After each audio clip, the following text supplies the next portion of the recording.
और मैंने टेलीफोन पे कहा था एसएसपी को कि अगर जो तुम इन माफियाओं के खिलाफ एक्शन नहीं लोगे तो इस इलाके में बड़ी घटना घटेगी, यहाँ गोलीकांड होंगे, हत्याएं होंगी। और मुझे अफसोस इस बात का है कि मैंने एसएसपी से कहा और एसएसपी ने मेरी बात का संज्ञान नहीं लिया है कि हम तो सीधा उनको मारेंगे, ये करेंगे, वो करेंगे। तो हमारा तो निकलना बेहतर हो चुका है, बदतर हो चुका है हमारा निकलना घर से। बच्चों को भी हम अपने साथ रखते हैं और कहीं जाने नहीं दे रहे हैं। स्कूल जाते हैं तो हम खुद छोड़ के आते हैं, खुद लेके आते हैं। अधिकारी तो आते जाते रहते हैं, चाहे थाना अध्यक्ष हो, चाहे एसएसपी हो, चाहे डीएम हो। हमारी सरकार को अगर जो बदनाम करने का काम करेंगे और इनके निरंकुश अक्षम होकर ये बैठेंगे और ये कुछ नेताओं को खुश करने के लिए चुपचाप बैठेंगे, अपराधियों को संरक्षण देंगे, तो मैं तो चुप नहीं बैठूंगा। दिनेशपुर थाने में कंप्लेन किया, उसकी जब सुनवाई नहीं हुई, मैं एसएसपी महोदय को बता के आया हूं कि इन माफियाओं के खिलाफ आप बड़ा एक्शन लीजिए, नहीं ये थोड़े से राजनीतिक संरक्षण में ये माफिया और ये स्मैक बेचने वाले हमारे दिनेशपुर थाने के नौजवानों को बर्बाद कर देंगे। ये दिनेशपुर के जाफरपुर में हुए गोलीकांड की जानकारी 3 दिन पहले से ही पुलिस को थी। इस बात का खुलासा खुद गदरपुर के विधायक अरविंद पांडे के द्वारा किया गया है। दीवार पर बने ये छर्रों के गोलियों के निशान ये बताते हैं कि आखिरकार कितना भयावह वो रूप रहा होगा जिस दौरान तड़तड़ा रही थी इसी क्षेत्र में, इसी इलाके में वो गोलियां। आखिरकार पुलिस को 3 दिन पहले मिले इनपुट के बावजूद पुलिस ने इस पूरी घटना का सख्ती से संज्ञान क्यों नहीं लिया? पुलिस चाहती तो इस घटना को होने से रोक सकती थी। उधम सिंह नगर के जाफरपुर इलाके में हुए गोलीकांड पर अब बड़ा खुलासा हुआ है।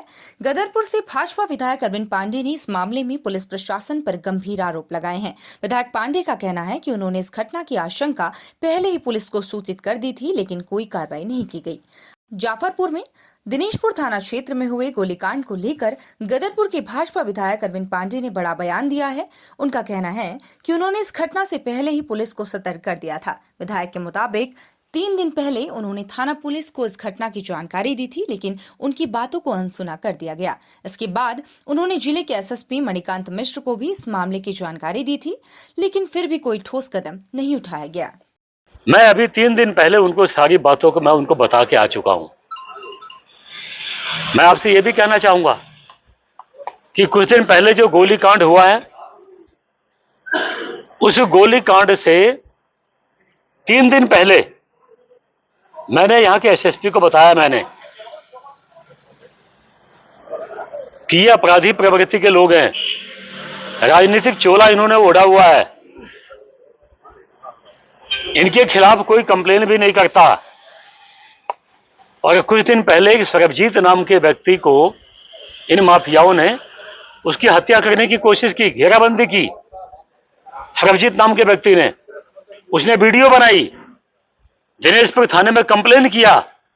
उसकी जब सुनवाई नहीं हुई तो मैंने एसएसपी को बताया। मैंने एसएसपी के माध्यम से भी राजनीतिक दबाव होने की वजह से जब उन्होंने सरबजीत सिंह की एप्लीकेशन पे कोई काम नहीं किया तो मैं स्वयं एसएसपी को बताने गया और मैंने टेलीफोन पे कहा था एसएसपी को कि अगर जो तुम इन माफियाओं के खिलाफ एक्शन नहीं लोगे तो इस इलाके में बड़ी घटना घटेगी, यहाँ गोलीकांड होंगे, हत्याएं होंगी।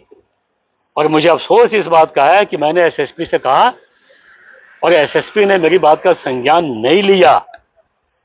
इसीलिए जाफरपुर साइड में गोलीकांड हुआ है और कई दर्जन फायर हुए हैं, कई जवानों की हत्या होने से बची है।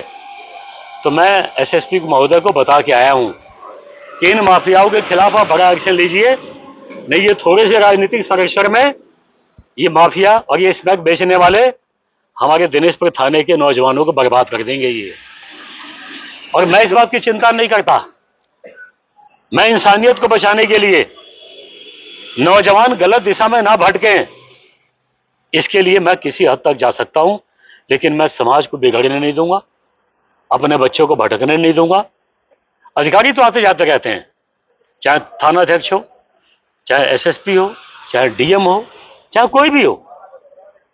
हमारी सरकार को अगर जो बदनाम करने का काम करेंगे और इनके निरंकुश अक्षम होकर ये बैठेंगे और ये कुछ नेताओं को खुश करने के लिए चुपचाप बैठेंगे, अपराधियों को संरक्षण देंगे, तो मैं तो चुप नहीं बैठूंगा। मैं अपने इलाके में माफियाओं को नहीं पनपने दूंगा, चाहे कोई भी हो, किसी पार्टी का भी हो।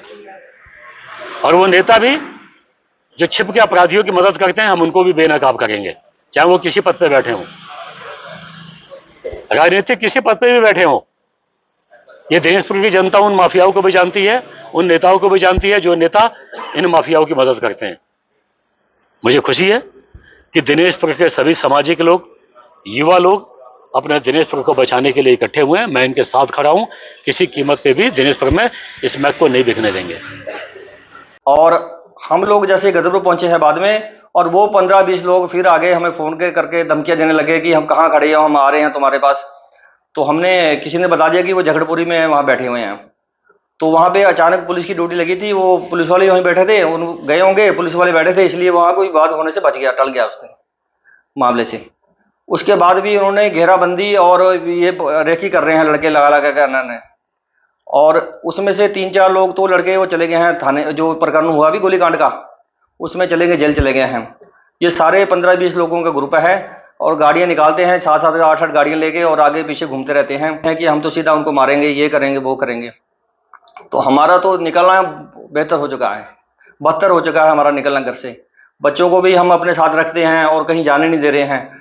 स्कूल जाते हैं तो हम खुद छोड़ के आते हैं, खुद लेके आते हैं, और बहुत परेशान हैं। उसके बाद हम ये रिपोर्ट एसएसपी साहब के पास भी गए रुद्रपुर में कि ऐसे बात है, हमारी पुलिस सुनवाई नहीं कर रही है, और हमने एक सूचना भी दे रखी है, और अभी तक कोई हमें जवाब नहीं मिला, कोई न्याय नहीं मिला। तो साहब ने भी कहा, हमें आश्वासन दिया कि कोई बात नहीं, हम इस पर कार्रवाई करवाते हैं। अभी तक हमारी कोई हुआ नहीं है। कल भी मैं गया थाने में दिनेशपुर में गया, तो मैं फिर साहब को जाकर बोला, मैं साहब को कि ऐसे बात है, एक विक्की पांडे, एक खड़ग सिंह है, और पिताजी भी गए थे उनके घर पे। सिंह कह रहा ठीक है, मैं अपने बच्चों को समझाता हूँ, और 4-5 दिन में मैं इनको बैठा के आपस में निपटाता हूँ। वो भी साथ में घूम रहे हैं उनके साथ, और वो सारा मामले को लेके जा रहे हैं और रैकी कर रहे हैं, और लोगों को बोल रहे हैं कि हम तो मारना ही मारना है। उसके बाद पिताजी गए, उसके घर पे गए, तो वहाँ पे जाके उनको बोला कि बच्चे तुम्हारे को समझाओ, बच्चों का मामला है, इसको ना आगे बढ़ाओ और शांत करो मामले को। तो वो कह रहे हैं कि हम तो सीधा गोली मारते हैं, हमें जहाँ मिल गया हम तो गोली मारेंगे सीधा। तो ये है, अभी कोई पुलिस भी नहीं सुन रही है, और हम बहुत परेशान हैं। ये तो माननीय विधायक जी ने, पांडे जी ने थोड़ी सी बात हमारी रखी है, उनका बहुत बहुत धन्यवाद है, जिन्होंने थोड़ी बहुत हमारी बात रखी है। जाफरपुर में जो गोलीकांड हुआ है, ये वही लोग हैं जो हमारे परिवार की रेकी कर रहे थे, और पुलिस अगर समय से संज्ञान में ले लेती तो ये गोलीकांड होने से बच जाता।